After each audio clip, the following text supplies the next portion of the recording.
I've lived here for 12 years. We moved in when I was pregnant with my first child, and I feel really fortunate to live here. I think it's a wonderful community and a wonderful place to raise a family.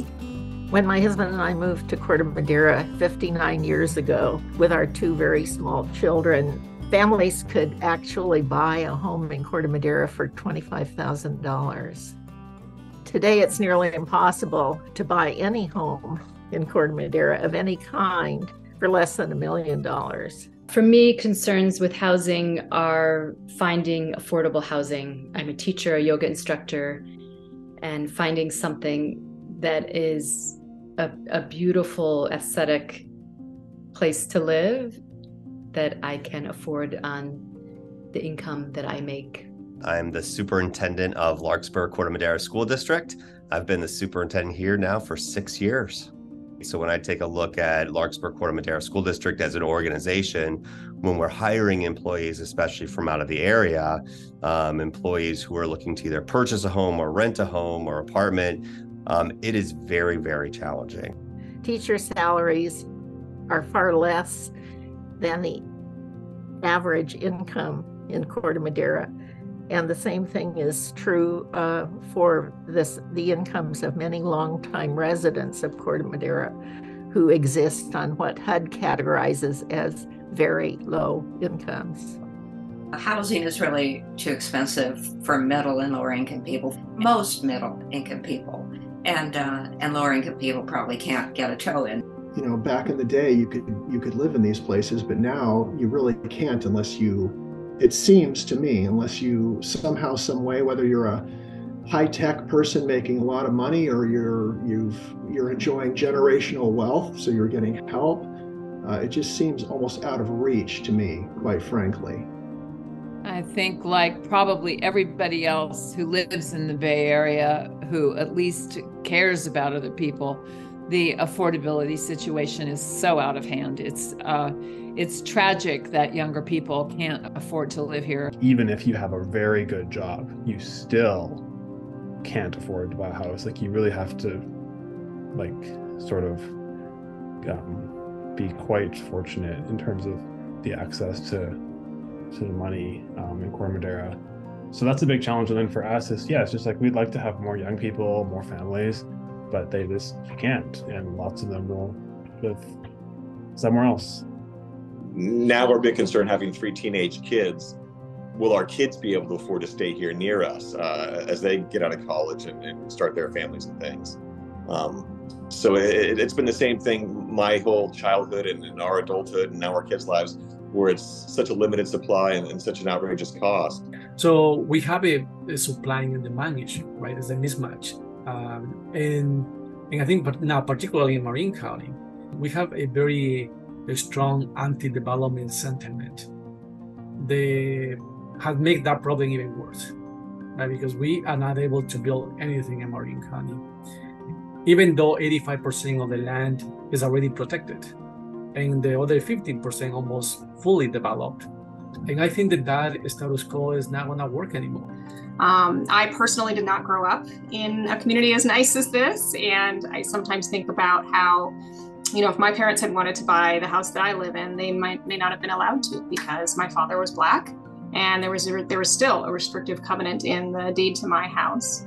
I think Marin has come a long way, and I love Corte Madera and I love Marin, but I do think we have a responsibility to be mindful of how historical practices have restricted who can live here, and to bring that historical context to conversations about new housing, because I hope that it will help us keep a generosity of spirit when we think about welcoming new people to our town, and maybe especially people who haven't had as much of an opportunity to live here.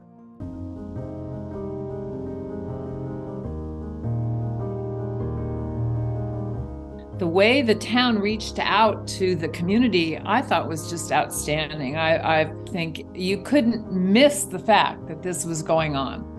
And if you were the slightest bit interested, you had an opportunity to express yourself, and people did. And I hope that they got as much input as they needed, because they really put it out there. It was clear to me that we really need to do an extra effort to bring that diverse voices to the table.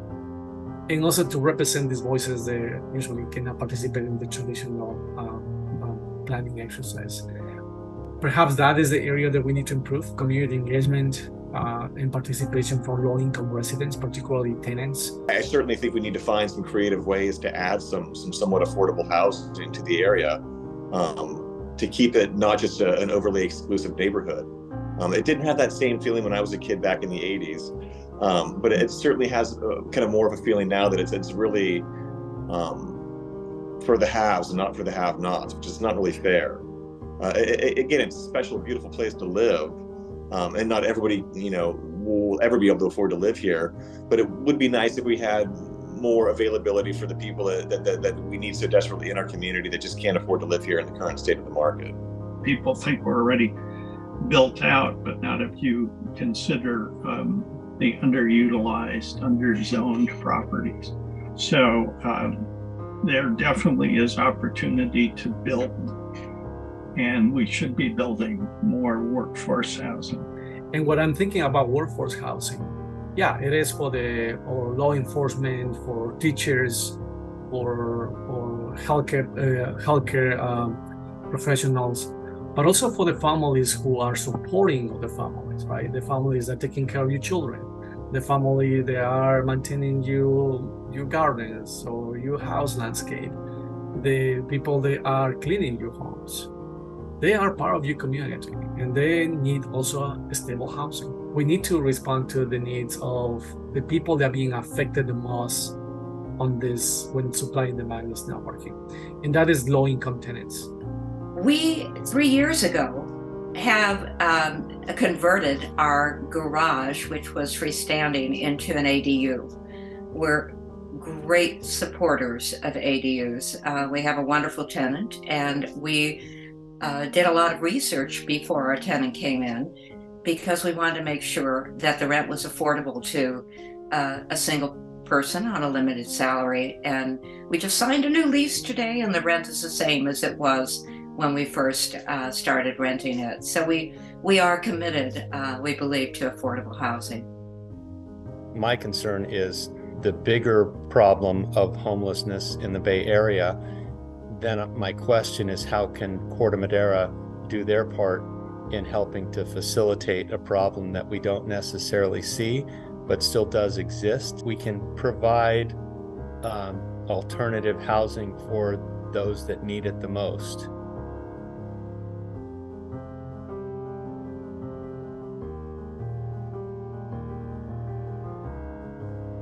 My past housing situation, I was homeless, living in Santa Fe at the Marsh, behind the Target and Home Depot for about 5 years.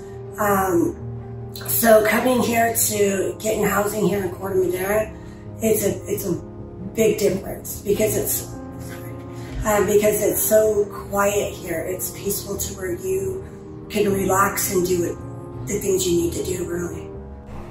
I'm out of the elements now.